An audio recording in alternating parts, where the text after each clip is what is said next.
This podcast is brought to you by eRadio. For more podcasts, check out our website on eradiosa.com or download the eRadio SA app from the Google Play Store. Enjoy.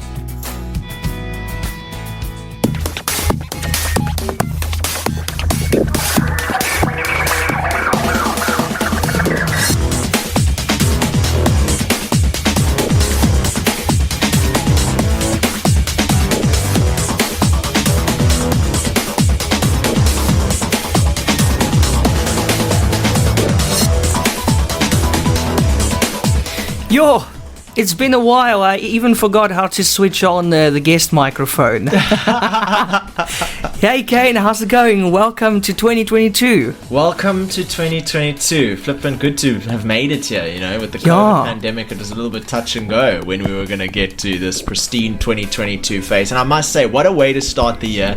No midnight curfew. I don't even go out after midnight, but it's nice to know that I won't get arrested if I am. Yeah, it's nice to have. It's a step in the right direction. Yeah, gathering milk at 1 a.m. will no longer sentence you to be arrested with your milk. But anyway, how was your festive season? It was so good. It was such a good festive season. I took a little break, spent some time with family. Did the due diligence. In terms of celebrating and having a good time. And what about yourself? Good. I was switching off for about 2 weeks. Did you play the radio even?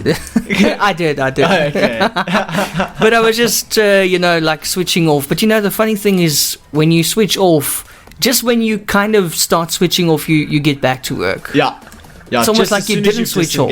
Yeah. Then you going straight back into it. Yeah, but also you get to know yourself because you're me at least, you have to keep busy all the time. And when you sit there and you don't have anything to do or no deadlines and stuff, you actually start nitpicking and getting all grumpy. So, it's quite interesting. You have to keep busy. Yeah. Once you're so used to it, eh? Yeah, when you're working a lot, you're always thinking about the break. And then when you finally have the break, you think to yourself, sure, now what am I going to do now? Exactly. How am I going to leverage this the best? Yeah. And then you kind of relax for a week. Mm-hmm. When I go on holiday, I actually do nothing.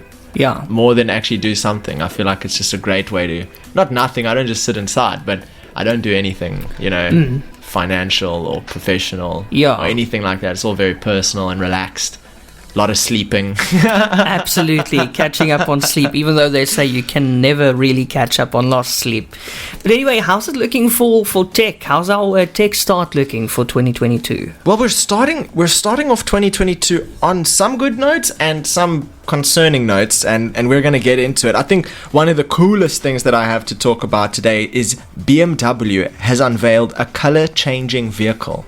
Oh, nice. It changes color. And traditionally you've seen some of those cars that have that chrome on it so that it goes between purple and green, and depending on where the light hits it from the sun. That was the traditional paint job which allowed your car to change colors. But this is actually customizable and controllable in a way that isn't just based on a reflective paint, but actually technology driven color changing thanks to electrical signals to a specific bit of bodywork. My word. Yeah. Now, what are the thieves going to do when they steal your car? It's going to be so easy. Yeah. They don't have to do this spray painting job again. No, we need to put an APB out for a white or black vehicle. At any given time, it could change. It could be blue now. Yeah. Yo. So listen to this. So BMW unveiled their iX Flow at the CES 2022. The vehicle uses e-ink technology to change colors at the touch of a button. German vehicle manufacturer BMW unveiled this concept version of its iX SUV at the Consumer Electronics Show in Las Vegas. The vehicle uses this technology, which is the same as some of the technology used by e-readers like the Kindle, so that it can actually perform a display, not the actual Kindle itself changing colors, which allows it to change a color at the touch of a button. BMW says its concept is bringing the car body to life, adding that digital experiences will not be limited to just displays in the future as the real and virtual worlds meld. The manufacturer says the fluid color changes are made possible by a specially developed body wrap. When the paint is stimulated by electric signals, the e-ink technology brings different color pigments to the surface and the vehicle takes on the driver's desired color. My word. Now, I want to just show you a quick video of this. Take a look at how this car changes color. Okay, so in the video, when you're looking at it, you see a basically a silver SUV that almost instantly goes from silver to black at the touch of a button. But it's not just a full paint job. It actually can have sport stripes. You know, when you have your stripes down the top of your car. I'm seeing it. Yeah, that does that. And they actually had a video from a guy on Twitter that went out and reversed the car into a parking, and as he reversed, the whole car changed color from white to black. It was incredible. Word. It's incredible. It's modernized. It's not finicky. It doesn't look clunky. Are you sure it's not a sci-fi movie I'm watching now? No, it's 100% legit. They don't know when it's going to come to the public because it is a concept car and it's based on a project that they're working on. Here's another Twitter video. You can take a look at that video. We should share some of these to our social media platforms. But it's a beautiful car. It's a beautiful looking SUV, beautiful in machine, BMW style. But BMW is always kind of pushing the envelope in terms of customization and futuristic design capabilities and stuff. And they are literally one of the first people to put technology like this out. And I think it's going to hold a very interesting application in the future. That being said, traditionally, I think the biggest problem is going to actually come at the maintenance of such a thing. Because, when you scratch your car, it's clear, you got to either buff out the scratch if it's minimal, or redo the bodywork, or respray the whole car, depending on how are you going to fix amount of damage. Yeah, now you've got a very electronic-based paint, that is probably very expensive and very hard and needs to be applied by a certified person. That's the problem. So it's going to be a problem if somebody bumps into you now. But it's not available to the public. It might not be this year, but in time it'll happen. But I definitely urge people to go take a look because it blew me out the water. Me too. It's like it looked like there was some editing done on the video. Exactly. With this white car reversing in and then it turns grey and black. Yeah, and it's not like the grey and black is like almost white and it's slightly different. It's like a complete 180. Yeah. And it's also customizable, so specific parts of the car can change colors instead of Can you make others. it pink? Can you make it yellow? I'm not too sure. I only saw the black and white. I wonder. And the Kindle, thinking about a Kindle, it is very black and white, deep vision. You're not really reading a book in color. So that technology, right. I don't know what its color application is, but you best believe they're looking into it. My word. They want Ferrari red or metallic white or whatever the case may be. What a time to be alive. What a time to be alive. Say. Do you want to hear another thing about what's actually scary to be alive right now? Hey? A lot of things, but give me another one. Are you ready for this? So Amazon's Alexa, we know it's the voice assistant, okay? You can actually request a challenge from Alexa. So you can say, Alexa, give me a challenge. And she'll say, go for a 2-minute walk on your hands. Or she'll give you a fun challenge. But unfortunately, something a little bit concerning happened. So mom was shocked when the virtual assistant Alexa told her daughter to touch an electrical socket with a coin. No! But it's worse because the way that it tells you to touch it is alarming. So listen to this. Let's get into it. So many social media users have been having a serious chat about artificial intelligence after Amazon's Alexa told the child to touch an electrical socket. Taking to Twitter, the child's mother shared how shocked she was to hear the virtual assistant telling the 10-year-old to do this dangerous challenge. The mom was fuming. All over the world, artificial intelligence is becoming a part of everyday life. And this after Kirsten Levardal's 10-year-old asked Alexa to give her a challenge. The assistant responded telling the child to do the penny challenge. This involves plugging a phone charger about halfway into a wall socket and then touching a penny to the exposed prongs. No! How? That doesn't sound good. That is terrifying. She's evil. It's an evil Alexa. Evil Alexa. Do you think she was hacked, or do you think she's got a dark side that we don't know about? I don't think. Look, I know that there's going to be people out there that are like, "Oh my word, don't trust Alexa. It's obviously corrupt." But Alexa is almost like a search tool. So if the penny challenge exists online and Alexa she's going to read it to you, yeah. She might have sourced that information from a very malicious somewhere, area. okay. So there might be a little bit of... But there should be totally filters in place. Yeah. And firewalls in place. Because kids will do it. No, they will do it. Do you know if this kid actually did it? I don't know. I wonder, it will probably just give you a little jolt. I don't know if you'll die if you do that. I think it would. Yeah, you'll get a fright. Well, I'm not going to try. I don't think it's 240, 230 I'm not volts. going to. I'm not going to that try. Will hurt. So yeah, no, don't ask Alexa for a challenge. She might ask you to flip and put tomato sauce on your cornflakes. You know, you don't know what might come out of that voice assistant. Goodness gracious! This is hectic. But anyway, we're talking about amazing cars and all this stuff, and even Alexa. I think it's all hackable.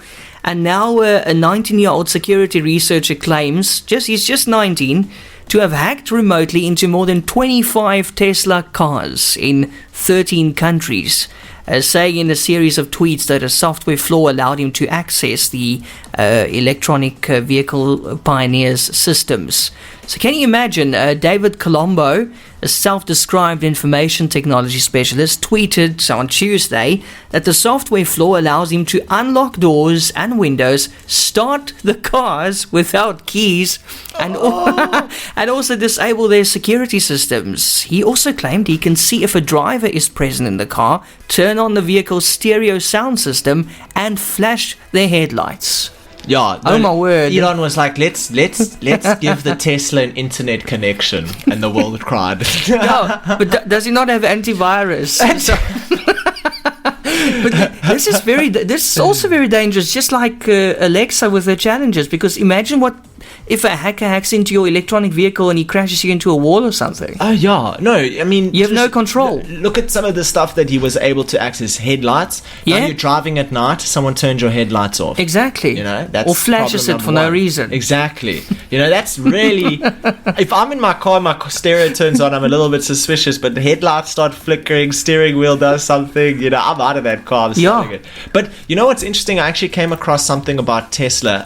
One of the guys on TikTok that I follow, he purchased himself a Tesla model in April of last year, and it arrived in December of last year. So it took 6-7 months for the car to arrive at his house, and that's traditional waiting time. The vehicle came to him, but upon him inspecting the vehicle, he found that the windows weren't lining up properly with the top of the car. The waterproofing and rubbering of it was uneven across the car. There were defects and quality control issues that would have made you return the car, because they're not just quick fixes. And what he ended up saying was, it was pretty alarming that he saw all of these details, but his options were as follows: either return the car and have to rebook and purchase a new Tesla, and the price for Teslas have increased dramatically, 50% probably. I think he was spending, I can't remember, but it was like $10,000 more that he would have to spend on the car at its current price. And it would take up to 8 months. So a car he ordered in April of 2021 would only arrive at the end of 2022. Yeah. Beginning of 2023. Just after Christmas. So it was quite interesting to see that Tesla's quality control is bad, because what I did is I further investigated the issue. I looked into Reddit. I looked into some of the comments. And some people have said they worked at Tesla, and the guys up at Quality Control know about these issues. They just don't care. And when I read that, I thought, wow, that is not publicity that you want to receive. Yeah, I don't think Elon's going to be too happy about Elon. No, so I'm really interested to see. You best believe there's going to be a massive quality control upgrade. Elon doesn't personally inspect every single car. Of course not, from each flipping bolt in the wheel to, the individual blades for the aircon. Elon doesn't do that. No. He hires people to do that. That's why the company's there. So, a little bit of turmoil. And that hacking thing is issue Scary. number one. But I also saw now with some controversy that's happening about the autopilot, the auto driving mechanisms, and some of the public videos that have been shared about this thing bugging out or having issues or making mistakes, has caused one of the big regulators to actually start looking into the technology and finding out what's happening and more heavily regulating their automated driving technology. But Kaine, there must be a button on the dashboard that says override or something that just completely cancels the internet connection. Airplane mode. Yeah. Wings come out of the car. But seriously, just to cut off that hacker or whatever is happening, so you can manually just take over the car. Yeah. And save your own life, you know? Like, it should be something that is turned on and is off by default. It's Yeah. just that should how it But be. there must be a way to override it, because if you are at the mercy of whoever's hacking your car, I mean, you're probably not going to get out alive. Park the car in the garage. He's not getting out of And it. then the worst of it all is if it crashes, it's going to burn for days. Because we know how those cars, when they start As long as the fire, they hackers don't have access to the cigarette lighter, we should be fine. But you know, when those cars catch fire, it's not easy to put out. No. Remember? No, it's a one in whole the swimming exercise. pool and all that stuff. No, you last. need the top fire brigade guy. And the swimming pool. And the swimming Remember? pool, yeah. Because they drove the one car into a swimming pool to put the and fire it didn't out. go out. It still burnt.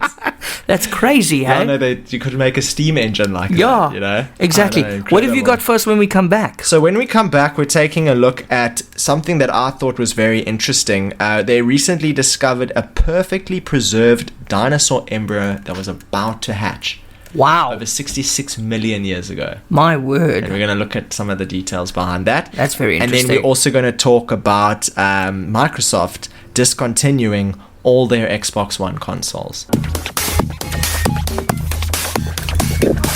That's Jonas Blue and Don't Wake Me Up featuring Why Don't We? It is TechPlus, the first edition for 2022. It's Eon with you and joined by Kaine as always, sharing all the latest and biggest tech news stories for this week. Kaine, what have you got? This is something I'm excited about. We got a little bit of a trip back to the past, and you know, these kind of things aren't possible without the technology we have today, right? And scientists on Tuesday announced the discovery of an exquisitely preserved dinosaur embryo from at least 66 million years ago Yeah. that was preparing to hatch from its egg just like a chicken. The fossil was discovered in Gansu, southern China, and belonged to a toothless theropod dinosaur, which the researchers dubbed baby Ying Liang. It is one of the best dinosaur embryos ever found in history, and they found this with its head lay below its body, with the feet on either side and back curled, a posture that was previously unseen in dinosaurs but is similar to modern birds. So what that says for us is the way that modern birds hatch from their eggs is a derivative from the original ancestors, which are the dinosaur ancestors of these birds, and that is how they hatch. So they actually gained that ability to hatch in the way that they do originally from the dinosaurs. So when I say my little bird looks a lot like a dinosaur at times, it's got like these little, things that it does that reminds me of a dinosaur. I'm not completely wrong. No, if there was a real life Jurassic Park, they'd probably ask you to have a look. I'm Yeah. joking. But interesting, eh? Yeah, from the eggs and everything. And some birds, some parrots have a lot of dinosaur in them, actually. Exactly. The way they walk and... Yeah, it is. know? I mean, if you No look at arms. a parrot, it does seem a bit like how you Yeah. would picture like a T-Rex or some Yeah, kind of big reptilian kind of walking. So in birds, the behavior is controlled by the central nervous system and called tucking. Chicks preparing to hatch tuck their head under their right wing in order to stabilize their head when they crack the shell with their beak. Embryos that fail to tuck have a higher chance of death from an unsuccessful hatching. And you know what? This is actually something quite interesting for me. So there's this speculation that exists whether or not dinosaurs had feathers. Okay. No, I don't And think now so. we see that birds who do have feathers Yes. have the same hatching mechanism Yeah. as dinosaurs did 66 million years But ago. have you seen some birds without their feathers? Yeah. Then it looks even more like a It dinosaur. looks even more. Right? So it really, is it possible? I don't know. I don't ever think we would have seen a T-Rex flying through the air. Oof, I don't think that'd that be quite happened. scary, yeah. But there might have been some kind of less scale-like texture and more feather-like texture that was present in these birds, because today birds have very big feathers in comparison to their size. yeah. So maybe a dinosaur had much more feathers and smaller feathers compared to its size, which could have been taken in any way, which is very, very interesting for me. I mean, I can't accept that far back, but feathered dinosaurs that lived what is now in Asia and North America during the latest Cretaceous period had variable beak shapes and diets, and ranged in size from modern turkeys at the lower end to massive Gigatoraptors that were 8 meters or 26 feet tall. This particular egg that they found with this preserved embryo would have grown to about 2 to 3 meters tall. It's about 15 to 20 centimeters in size, the egg itself, and they believe that during this period of it almost hatching, there must have been some sort of mudslide or something which caused the egg to be buried, kept it away from scavengers, and preserved for 66 million years. My word. Until we've discovered it today. What are the chances? What are the chances? What are the chances? I think it's absolutely phenomenal to have a chance to peek back in time like that. When do you get an opportunity like that? They said they've taken a bit of the shell away to observe what is inside, but there's a lot of parts of the embryo that is still like rock. So they're taking special scanning equipment and things like that to get a better idea of this particular animal's skeletal structure and what they might else be what else they might be able to find or discover. Is yet to be known. So very exciting. We'll keep it our ear to the ground on it and report on it in future. But that's really cool. But now you're telling me that the Xbox One is also becoming a dinosaur. Yeah, and it's quite interesting because obviously they have these newer consoles. So you have the Xbox Series X and you have the PlayStation 5 and all pretty these machines. The pretty machines, expensive machines, and with the shortage of chips at the moment. Right? Is that still going? It is. And they have to decide, do they put the chips in the PS4s? Do they put the chips in the PS5s? And for Microsoft, that decision was, do we continue to produce the Microsoft Xbox One? Or do we better utilize our chips to keep producing more Xbox Series S's and Xbox Series X's as time goes by? And that's what they've decided to do. So Microsoft has stopped manufacturing all Xbox One consoles. The software giant originally discontinued the Xbox One X and digital Xbox One S ahead of the Xbox Series X launch, then quietly stopped manufacturing the Xbox One S at the end of 2020, leaving retailers to sell out their remaining stock. To focus on production of Xbox Series X and S, we stopped production for all Xbox One consoles, says Sydney Walker, Senior Director of Xbox Console Product Marketing, in a statement to The Verge. Microsoft confirmation comes just as Bloomberg reports suggest Sony had planned to end PS4 production at the end of 2021, but the company will now manufacture around 1 million PS4 consoles in 2022, and Sony has confirmed PS4 production is still ongoing amid struggles by both Microsoft and Sony to meet demand for their latest Series X and PS5 consoles. It's amazing how a little chip shortage makes things you would think are easy to manufacture quite challenging and logistically tricky. Who or what's behind this global chip shortage? Because it's been going on for a couple of months now. Well, the funny thing is I saw another article that I haven't included here today that I read about, which Samsung predicts that they're going to see 50% more profits thanks to the current chip shortage, because they're a chip manufacturer. So I feel there might definitely be some definitive demand increases in different industries for these chips, but if you're a clever person and you can potentially make 50% additional profit out of a chip shortage, you end up buying out all the chips. If you have a lot of money, it's not a hell of a big issue, and if you're just holding the chips and keeping them out of the economy, the demand for them is going to increase, and a chip producer will see massive benefits when everything is relying on these chips. So is it happening? That's a conspiracy, but still very interesting to consider. It would make sense, actually. It would make sense. Definitely. Now, we just you just spoke about a forecast there and predictions. Very interesting to see that there was a forecast. It's called the Africa Pay TV Forecast Report from a TV industry intelligence firm Digital TV Research. It is predicting that DStv will lose 500,000 customers in South Africa over the next 5 years, while its revenue in the country will decline by around 3 billion rand. The report forecasts that South Africa will have about 9.2 million pay TV subscribers by 2027. And of these, DStv will account for 8.4 million, which means it will remain the dominant provider in the country. But that's still a massive loss. 500,000 customers over the next 5 years, and a decline in revenue by 3 billion rand. Now, goodness. What do you say? Does it sound far-fetched, or do you think it's actually... this is what I think DSTV's situation is right now in terms of what they're having to deal with. Are they having an identity crisis? I think number one, they're definitely concerned for the massive drop in users, because as you can see there, it is quite substantial. People are moving away from cable. I haven't even thought of buying DSTV, and I don't intend to ever buy DSTV, which means there are more people like that. Now, if DSTV came out with a unique product or something that interests me, that's a different story. But as of right now, with the service that's provided for the money that is required, it's not worth it for me, and it's probably not worth it for other people. But as DSTV, just put yourself in their shoes for a second. Consider this: you've made a successful business that you've made a hell of a lot of profit on over the last few years. Now you're starting to note that this product that you're providing is getting phased out by other competitors, by other streaming services, and you have a decision to make. Okay, they either have to put a hold on it, put a stop sign up, and say, we're not providing services for DSTV anymore, we're taking our profits and leaving.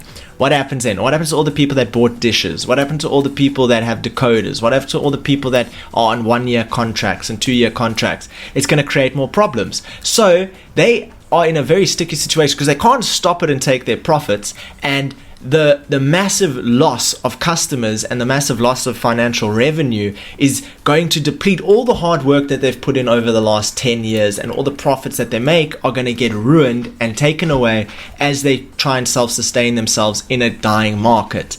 Now, that's a very challenging position to be in. Lose all the money that you've made up until now as the market phases out, or stop completely and face massive, backlash from the consumers. And then at the end of the day, you've got this blue sky dream where somehow you manage to provide a service that makes everyone buy it again, and you make $1 billion. And that's the situation they're in.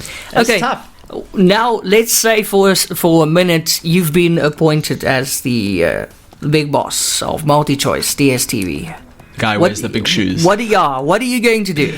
What am I going to do? What would you do to save it? Or would you just close it? I would forget about the blue skies dream. Yeah. I think just the fact that there's so much infrastructure relies on decoders and satellites, and that is the core thing that is getting phased out, this cable-like viewing experience.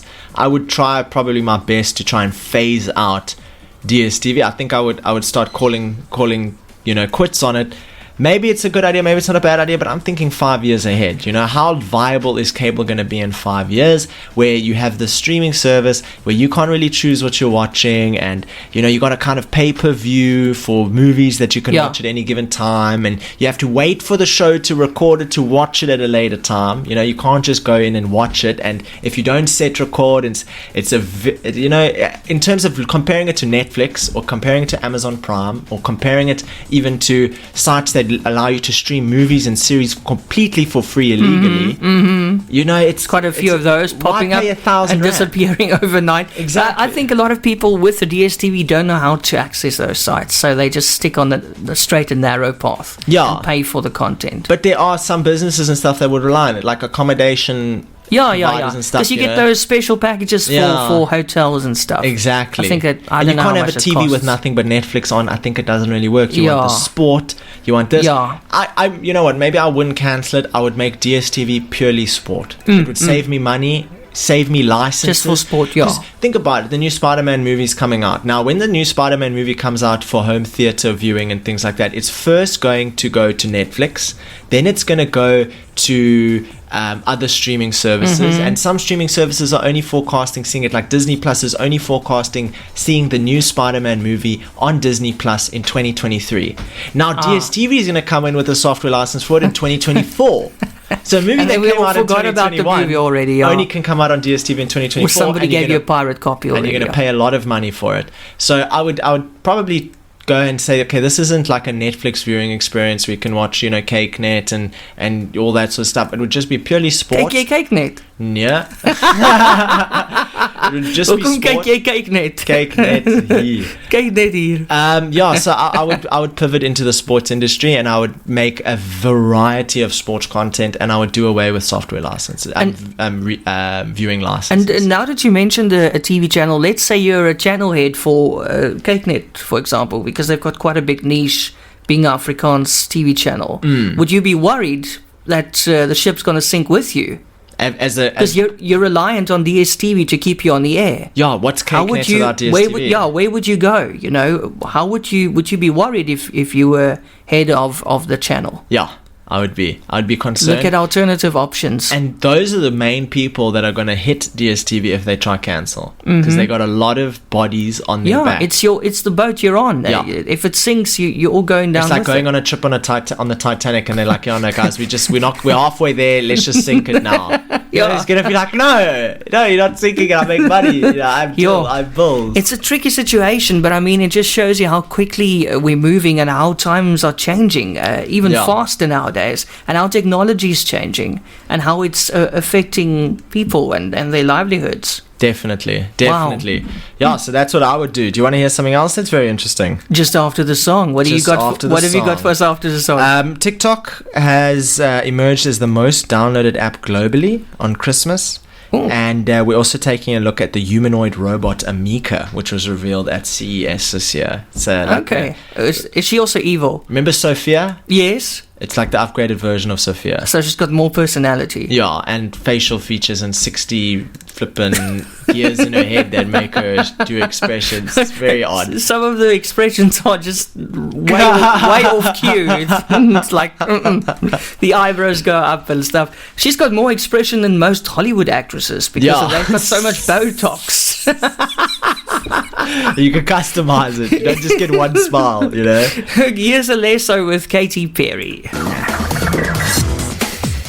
Welcome back to the final segment of TechPlus. We are about to wrap it up in a couple of minutes, and Kaine's got something for us on TikTok.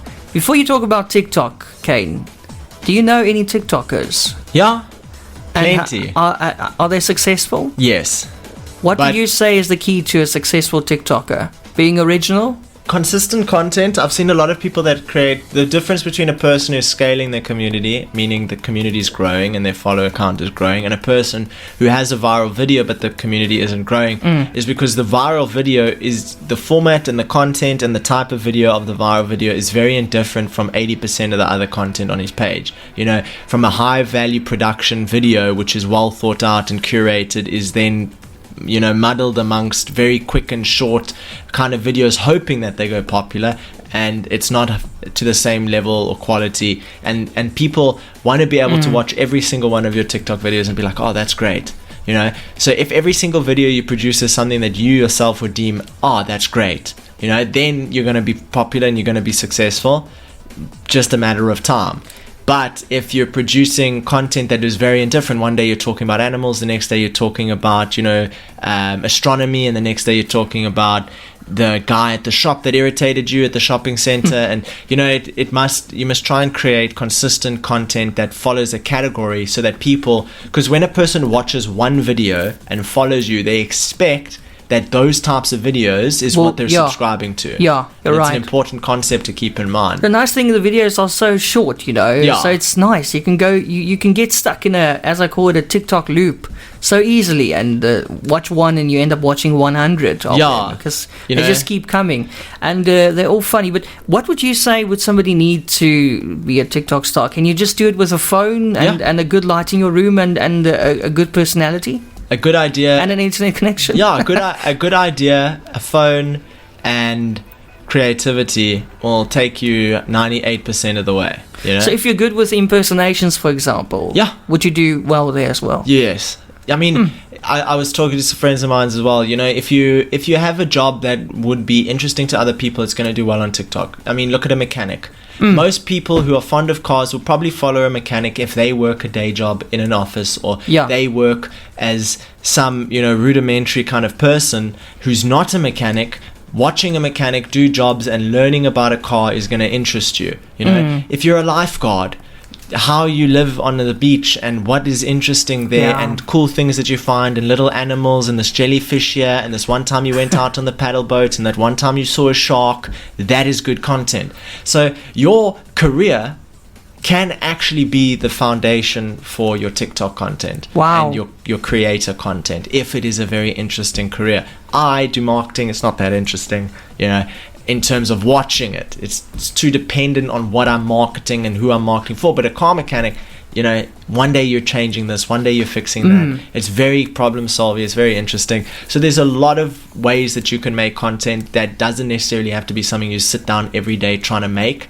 But then again, sitting down and really thinking about the content and making sure that it's something you're passionate about will come through in the end of the day in the videos. And anybody with a very low video editing skill or, very shy in front of the camera, those are just growing pains. They phase out. That's not what you need to be worried about. You just need to worry about what you're making, what's the subject of the content. I know we're sidetracking a bit, but I just want to quickly, just one more question. How do you make money as a TikToker? Is it product placement or what? How do you make money as a... There's probably two primary revenue streams for a TikToker. The first revenue stream for a TikToker is actually the payouts that TikTok makes. So for every couple of views, you make a few cents here and there. Nice. That is probably the revenue stream number one.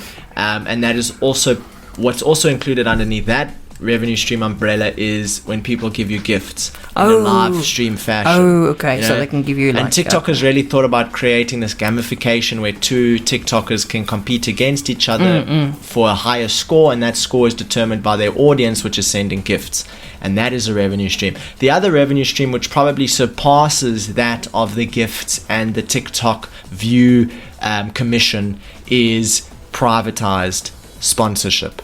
You're creating videos every single day about interesting tech, and here comes Samsung to give you their latest phone and a couple $1,000. You review the phone quickly or something else. And it happens all the time. Oh, that's nice. That would be a dream job. Yeah. Hey, wouldn't it be? Just a few seconds reviewing the phone. You get new gadgets.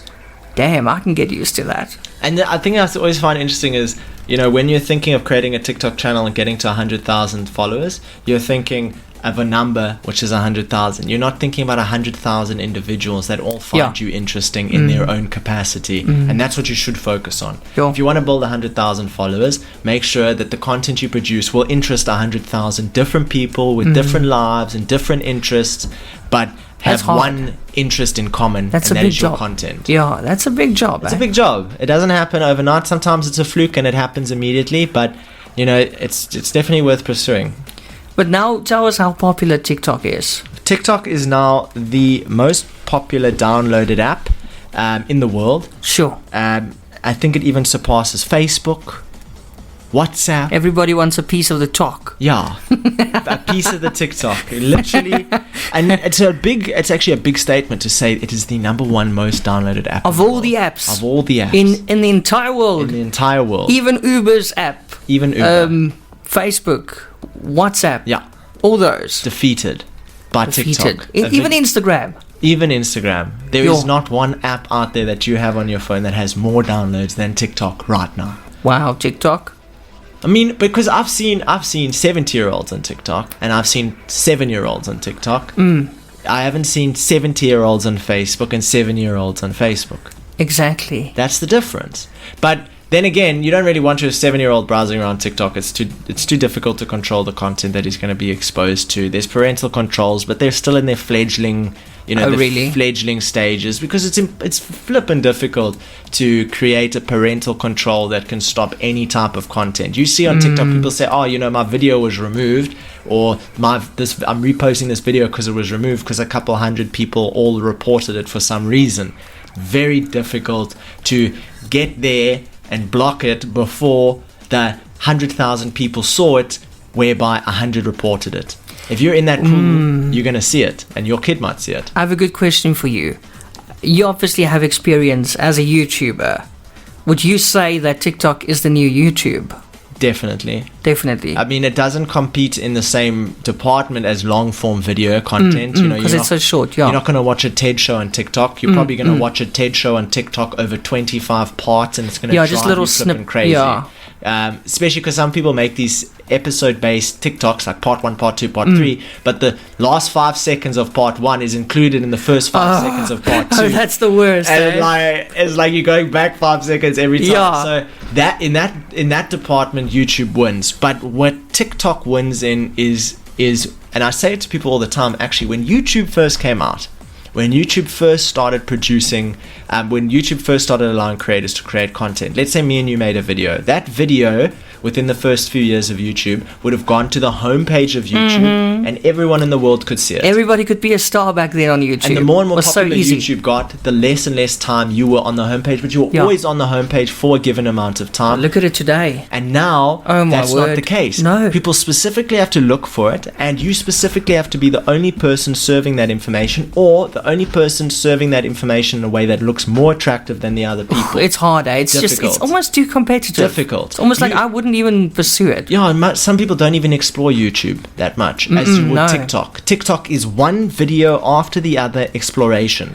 And YouTube is a presentation of possible videos you're you right. can watch. And And then your also, video might be overlooked. Yeah, you're right. And then also, people's attention spans are so much shorter. Yeah. Apparently, studies have shown it's getting even shorter now. But it's sad because you can spend 2.5 hours on TikTok, but you can't watch a 2.5 hour movie. Like, what a bunch of rubbish. Yeah. You know? Like, that's point. just people getting lazier and lazier. Yeah. And more interested in quick dopamine hits than detailed educational exercises. Amen to that. Yeah. Dopamine hits. Yeah, that's it. But the main thing is with TikTok, your video gets shown to a couple hundred people, and then if those couple hundred people like your video or showed some form of engagement or affiliation with the video, then it's showed to another couple hundred people, and then it's showed to more about 1,000 or a couple thousand people, then show to a couple 100,000 people, and then a couple million people, and you have a viral video. So as long as the content you're creating is built to entertain those first couple hundred people that see the video, you know that TikTok will show to another couple hundred, then a couple thousand, then a couple 100,000, then a couple million,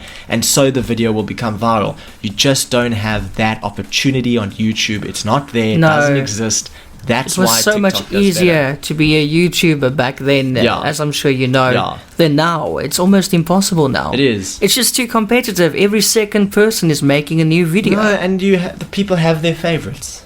So, exactly. Why, if I go out and make tech habits. review videos, why are you going to watch me over Linus Tech Tips? I'm probably going to talk about something that he doesn't cover, and that's why you might watch me. But if I make the same video as Linus Tech Tips, you're watching him, not me, and that's difficult. But even if you talk about something else, would that be enough motivation for somebody to watch you? No, and subscribing on YouTube is hard. The one thing I love that they did with YouTube that I must say is such a beneficial addition to the YouTube platform is making dislike count invisible. Invisible, yeah, I know. We spoke about it, remember? Back in the you know day, what the people are doing now? What? Oh, they're putting in the comments, I like this. Use my comment as the dislike button, and then you can see the count. That's so clever, actually. It is. But I know that you also, I mean, it's not nice. It's not motivational when somebody dislikes your video, especially if they're out to get you. No, absolutely. That's something you experience. And even if you make a video that is maybe you make a short film by yourself or a video game by yourself. Now, you get 10 million views. 3 million people like it, 1.5 million people dislike it. It's still 1.5 million people who don't like your video that you are focusing on. You're taking it personally. You have 1.5 million people that dislike it. You don't care about the 3 million. Your mentality is influenced by that number count. Yeah. So it's such a beautiful addition, and I enjoy watching YouTube videos ever more because it gives a false impression of what to expect from the video. You're right, yeah. People are so different. If I go and watch a video about a new chicken recipe, do the dislikes indicate that the recipe's bad, that the presenter's bad, that the introduction of the video is bad, or that the joke chicken's he not said is looking bad, good, or the chicken looks bad?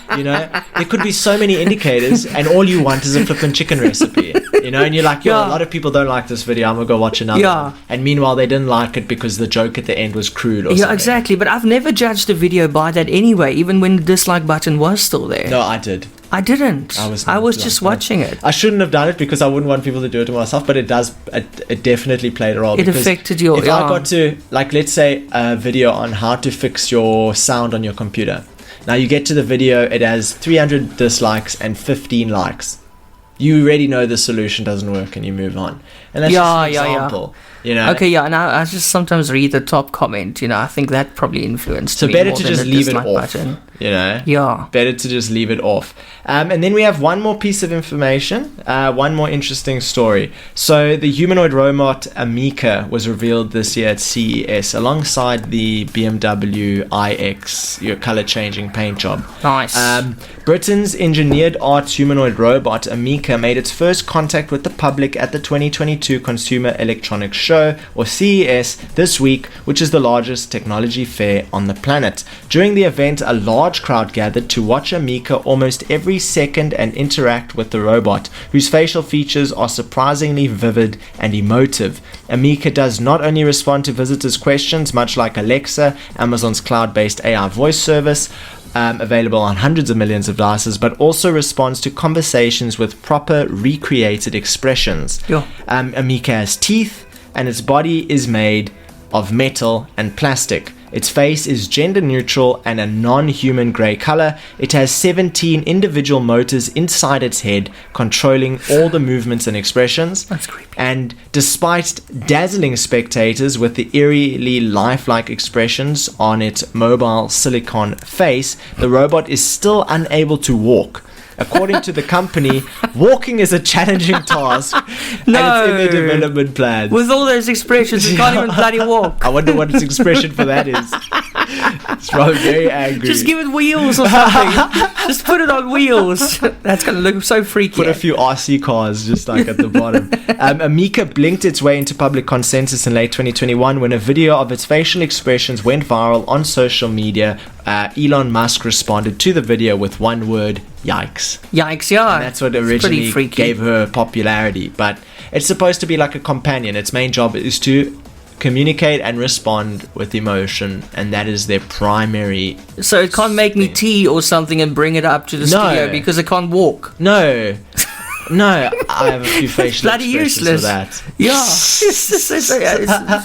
I don't know how expensive is a robot. I don't know. It's probably a couple $100,000. So I got a couple $100,000 robot sitting in my room, and I can just ask her questions and see how she reacts. I mean, like, why not go outside and speak to another person? Yeah. But when they designed this robot, I must say, they said that their focus was to create a robot that they expected to see in the future. So it's not actually about recreating a person. It's more about creating a companion-based assistive robot.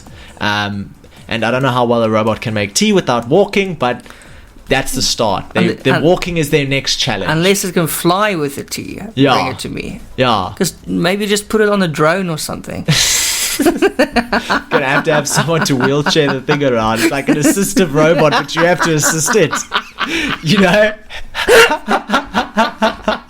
Have you ever in your life heard of that? That's hilarious. Oh my word, I'm just seeing it. I'm a very visual person, so I'm seeing it in my head. It's hilarious. And that's it for this week's Tech Show. Yeah, thank you, Kaine. What a way to start the year. Yeah, what a note to end the show with today, with this strange robot. Yeah, it's strange, but yes, I think the lesson today learned is be careful of Alexa. Yeah. Don't ask about challenges. Don't tell your kids. Make sure they don't ask her about challenges. Are you gonna go? But listen, son, don't go ask Alexa for a challenge, and he's gonna leave, and the kid's gonna be like, Alexa, can I have a challenge? Yeah, you know? Kids are like that. They will actually do it then. No, maybe just don't say anything. To your child. Don't get an Alexa. End of okay, story. don't get an Alexa. No, okay, don't get an Alexa. And also not a. What's the one you just spoke about? Amica. Yeah, also don't get an Amica because it's bloody useless. Can't even walk, for God's sake. No, come on, it's 2022. It must be able to walk. It must fly by now. It must be self-driving. Yeah. You know? When they're delivering groceries and stuff by drones now, I mean, surely this robot can somehow move. I would hope so. It's got 19 expressions. It can't walk. It's got millions of expressions, can't walk. I would have started with maybe I wouldn't, because what's a walking robot that can't talk, but a talking robot that can't walk? Yeah. At least they can ask for help. Yeah. A walking robot that can't talk can't do nothing. Exactly. Yeah, you're right. Over to you and give you a clap. Yeah. I'm always worried when that thing short circuits or something goes wrong. Yeah. You just don't know what's going to happen. It could be dangerous. No. I mean, it could think it's making eggs and bacon, but it's in your TV closet. You know, just like destroying the TV or the decoder. You know, like imagine. It's riding a bicycle lying on the floor. It's completely screwed. Oh, listen, you are overheating the studio now. I think it's all this laughter. It's overheating. Kaine, thank you so much. What a great start to 2022, and I'm looking forward to what we're going to achieve this year with TechPlus. Definitely. We're going to have some more nice guests and all that kind of stuff. No, it's going to be a proper start to 2022. It was a brilliant first year. We're really going to sink in now and get into 2022. That's it. And really looking forward to next week's tech show. Same here. Thank you, Kaine. Enjoy the rest of your week and weekend. Thanks so much, We'll Ian. see you next week. See you next week. Cheers, Bye. man.